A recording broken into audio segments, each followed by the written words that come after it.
Bisciotti spoke at a forum for fans yesterday and said his team had discussions with Colin Kaepernick about possibly joining the Ravens. Bisciotti said he has spoken to Ray Lewis and sponsors about the possibility of bringing Cap to Baltimore. Let's take a listen to more from Bisciotti. To quantify hurting the brand, I know that we're going to upset some people, and I know that we're going to make people happy that we stood up for somebody that has the right to do what he did. You know, nonviolent protesting is something that we've all embraced. I don't like the way he did it. Personally, I kind of liked it a lot when he went from sitting to kneeling. I don't know. I'm Catholic. We spend a lot of time kneeling. We're very sensitive to it, and we're monitoring it, and we're still, as Ozzy says, scrimmaging it, and we're trying to figure out what's the right tact, and so pray for us. We do want to win games, and I'm not sure right now that he is going to help us do that. We're joined now by Ray Lewis. Welcome back, Ray. Welcome back. Good to see you guys. So Ray, you've talked to Steve. What's going on here? Yeah, you know, this ain't the first time. Shannon knows this from the history of what I do in Baltimore since I was playing. Me, Steve, Ozzy, we have conversations about whoever. And the bottom line, you know, you think about two topics here. The bottom line is, can he help us win? That's the bottom line. And so when you get away from all this other whatever everybody else wants to talk about, like I told Steve, I said, Steve, you got to act. This is what we're asking ourselves right now. How bad is Joe hurt? How soon does Joe come back? And does Colin Kaepernick help us right now? Because if he don't help us, then what we doing? That's like bringing in a third running back, but you got two running backs already there. Nah. And so I think that's where we started to really, because we both agree, like, and I've said this many a times, we both agree, like, what he did, I'm 100% for racial injustice, 100%. Trust me, right? I lived it myself, so you don't have to convince me of that part. How he did it, totally different thing. I don't totally agree with that. But you talk about bringing him in as a Baltimore Raven. The thing that we talked about the most, then I got on the phone with Ozzy, thing we talked about the most was, what does the core, what's the temperature of the core says? When these young guys, these Humphreys, these new guys that's come in there, this new core that you're trying to put together, where does that take them, right? Does this come in and be purely football? Is he purely dialed in on football? Mm-hmm. Because if he is, then we have to weigh that option. If he's not, then we have to figure something else out. And what was your view of how much he could help them win? And my view realistically is, how bad is Joe hurt? Because if Joe is out one more week, let's say 2 more weeks, that's preseason. That's preseason. Then really? Then why take that risk to have him come play a couple of preseason games? Okay, what if Joe is higher risk going through the year with an iffy back that could go out at any time? Would you rather have Ryan Mallett or Colin Kaepernick as his backup? I never played with neither one of them. So it's, you know what I'm saying? And that's what, I think every time they come to me from a different perspective. I'm going to come from the beat of the locker room. I'm just talking about the beat of the locker room. The beat of the locker room is, give me the best player that can help us win. Yep. That's the beat. And so going through the whole thing, Shay, I think one of the interesting things, because we talked for a while, one of the interesting things when you hear about you're gonna please somebody, you're not gonna please this person. Okay, that's life, right? You're gonna piss some people off and you're gonna make some people happy. Okay, whatever. Yep. But at the end of the day, what I'm asking us to do as an organization, let's make a real decision that what we're gonna do, if we're gonna do it, do it. But if you're gonna do it, make sure we know why we're doing it, and hopefully it's to win. Well, listening to Steve talk, if he doesn't think Colin Kaepernick can help them win, what are we discussing? Why are we even having this conversation? We should have. He said it. He's not even giving an opportunity. He says he doesn't believe that Colin Kaepernick can help them win. He said, "I'm not sure." So what are we discussing? And he told me that, but he told me that now, and that's why I want to make sure we're clear here. Right? There's no if he did this and why he did that. Nah, because we both talked about that. That's fine with us. So let me ask you a question. Yeah. You happen to be there when they brought Dante Stallworth in. he was driving under the influence and killed a pedestrian. Did Steve talk to fans, sponsors, and you? Yeah, actually. So he talked to you on that one? Yeah. Okay, when Suggs had his incident with his wife, did Steve Bisciotti talk to fans, sponsors, and you? Talk to me for sure. Okay, so that's 3 for 3. So Dante's situation. There's Suggs- no issue. There's no issue since I was playing that has not been discussed with either me, Steve, me, Ozzy, me, John. Okay. It's never changed, and that's what I'm saying. I don't want to give any more merit because of this Colin Kaepernick to say, oh, why did they call? You know what I'm saying? Nah. I'm not surprised because I know you're one of the few players that's not a quarterback that's held in regard like teams look at a John Elway or teams look at a Dan Marino. That's why you have a stadium, a statue outside the stadium. But see, when I listen to Steve talk, he says, I like how he went from sitting to kneeling, but he never mentioned why Colin Kaepernick kneeled. Now, the very thing that Colin Kaepernick was protesting is the very thing that President Trump encouraged on Friday, which was police brutality. Now, Steve Bisciotti owned that team, and in 2015, you were there. You and I talked about it. Something happened to Freddie Gray. He lost his life for police brutality. I have yet to hear an owner talk about that. I have yet to hear Steve Bisciotti talk about that. I know, but so let's be very careful with that for this simple reason. Right now, there's over 200 plus murders in Baltimore. How many people you got talking about that? Nobody. So I'm just saying, before you put somebody in a pickle to say no, I'm not putting him in a pickle, Ray. I'm talking. Okay, let me ask you this: when Pookie shoots a Willie, they find Pookie. Where Pookie going? He going to jail. When these police shoot these unarmed black men and women, even on camera, where they going, Ray? Back on the force. Yeah. That's what we're talking about. We're talking about the police brutality. See, what they're trying to do is that when we talk about police brutality, they talk about Chicago, they talk about Detroit, they talk about Baltimore. Okay. You want me to come up with a solution that you helped put me in. I 100% understand what you're saying. And what I'm trying to tell you is there's no issue with what you're talking about with police brutality.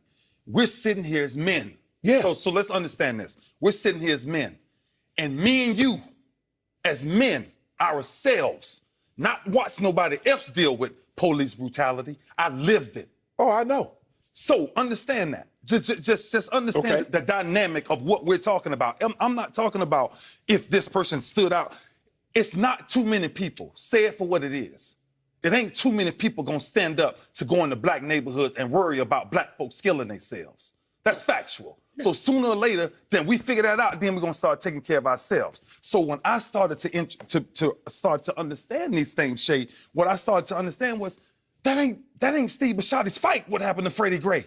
That ain't no owner's fight. Yes, it is, though, Ray. If it is, this is America. If it is, then all of our owners should get together and go in these urban neighborhoods and clean it up. Why wouldn't you? Because, Ray, they don't care because it's an issue they're never going to have to face. It's people like you and I that's been there and know people that's faced these issues. You talking about Steve Bisciotti is never going to have to worry about the police beating him or a family member down. Jerry Jones, Mr. Kraft, they never going to have to worry about that. That's what I just said.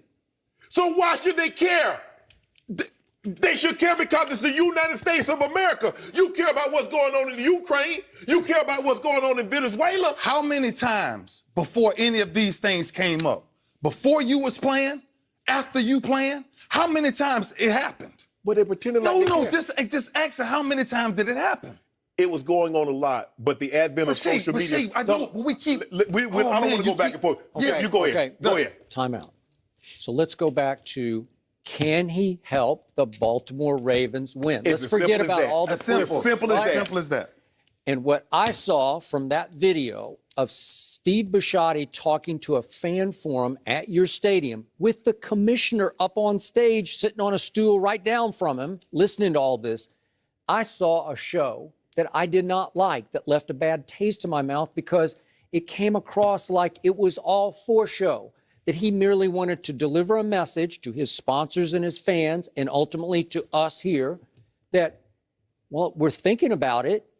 We're scrimmaging this. That's the term he used, that Ozzie and him are going back and forth about it. We're thinking hard about this. And I didn't like it, but then I like this. And then he makes a joke about being Catholic. We kneel as Catholics. And it came across to me as more lip service to the point that he even volunteered. We're also going to bring in Robert Griffin III for a workout. You are? Why? Because if we're talking about who can help you win the most, and I'm the biggest RG3 fan on the planet, or at least used to be, Colin Kaepernick was miles ahead in performance last year of Robert Griffin III, who was a shell of himself in the 5 games he played for the Cleveland Browns. Kaepernick was pretty good last year, 16 touchdowns to 4 interceptions. Yes. And his QBR, my favorite stat, was significantly better than Robert's, because I'm not sure Robert, he's just barely hanging on to any job that he could get in this league. But clearly, Colin Kaepernick, on his resume, on what he did in his first 2 years of starting with Jim Harbaugh, who then got pushed out the back door and sort of left Colin just twisting in the wind in San Francisco with a bad football team, clearly he's a much better bet right now than RG3. But it comes across like, for show, that Steve Bisciotti's given us, well, we're going to bring in another African-American quarterback with sort of the same skill set as Colin. So is that okay with everybody? Because we're going to give him a tryout. And it's like you're trying to convince everybody that we tried, but we couldn't get there. And it's the same thing Pete Carroll did in Seattle. Exactly. They made that so public. We're trying. We brought him in. They didn't work him out, but they talked and talked.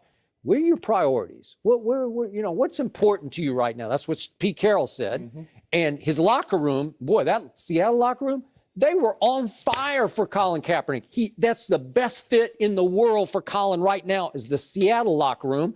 Although I can make a case that the second best bet for Colin right now would be your locker room with the Ravens, right? Yes. Just because of Ozzie and the sort of the senior leadership what and you left in the locker room and the demographics the dynamic of that you built and left, the legacy of Ray Lewis in that locker room. So that's the second best.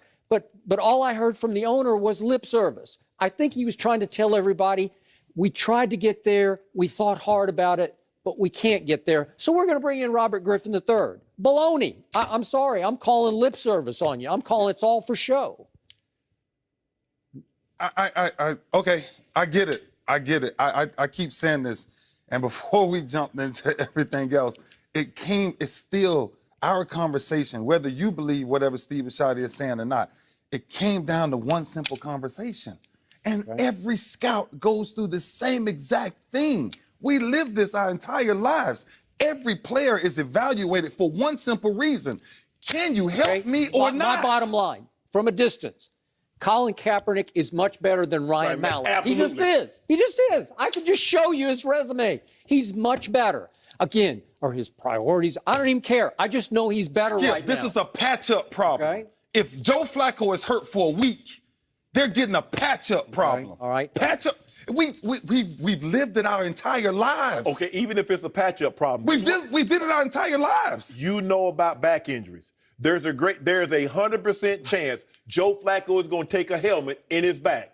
There's a 100% chance Joe Flacco is going to get sacked and he's going to land on his back. Or just twist the wrong way. If he's out for a substantial amount of time, do you have more trust in Ryan Mallett or Colin Kaepernick? Those are the questions. Forget if you want to say put all this other stuff aside. Let's just put this in. I'm gonna put this in a nice little neat box. I just told you it's easy to put it there. Okay. Because the question is simple. Okay. The question is simple. We keep using ifs. You can't if in our business. But that's the reason they bring in Colin Kaepernick. No. If Joe hadn't got hurt, they wouldn't even talk to Colin. And that's why the question still goes back to something very simple. It's a very simple question. Like, we keep making this other issue about, we want to cover up these things. You don't have to cover up what somebody else done. Okay. It's simple. So Colin is better than Ryan Mallett, right? But hold on. You say, Ray, you keep saying we keep going to if.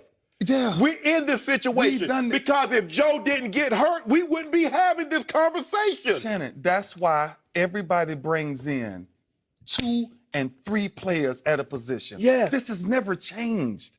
Like, the method of us having conversations of who we bring in and where we sit them at, we've never, why does this conversation get so much more attention? Okay, so Ray Lewis. I'm going to put you on the spot. You can't put Forgive me on the spot because I have no interest in nothing that they're doing. Okay, but if you're running the Baltimore Ravens today, what do you do? I sit down and have a conversation with the best available player that can help my team win. After I evaluate my quarterback, it's protocol. This is what we do. This is what we do. You've had Ryan Mallett on your team. What do you need to evaluate? You saw him. You see him in practice. Somebody threw those 5 interceptions on Saturday. Who did that, Ray? I guess Ryan Mallett. Oh, So okay, first of all, if Ryan Mallett was not playing that bad, they would not even entertain Colin Kaepernick. If we keep saying, you say you don't want to do if Joe Flacco hadn't got hurt, they wouldn't entertain Colin Kaepernick. Because if they thought he could play, they'd have brought him in before Joe Flacco got hurt. So they don't believe he can play. And if that's a factual point, if they don't believe he can play, then that's my point. You just made my whole point. I believe Ozzie Newsome believes he can play. Okay. So I'm not so sure because Ozzie Newsome is going to probably have to defer this one on up the ladder a little bit. So you know what the Baltimore Ravens really need right now? A young Ray Lewis and a young Shannon Sharp. And then they'd be just fine. They'd be back in business. Am I right? Am I right? They would be. Yeah. They would be. Although, to Skip's point about lip service and to your point about them signing the best available quarterback, it's not that simple, or he wouldn't have brought up the sponsors and the fans and the situation. So it's not just about how he plays. The Ravens have just signed Josh Woodrum. Who's that? A quarterback. What? He was on the Giants last year. Well, they just signed another guy who was like in some sub-arena league. Yeah. So hold on. So I just want to make sure, just for my edification. So you signed a guy that was selling cars.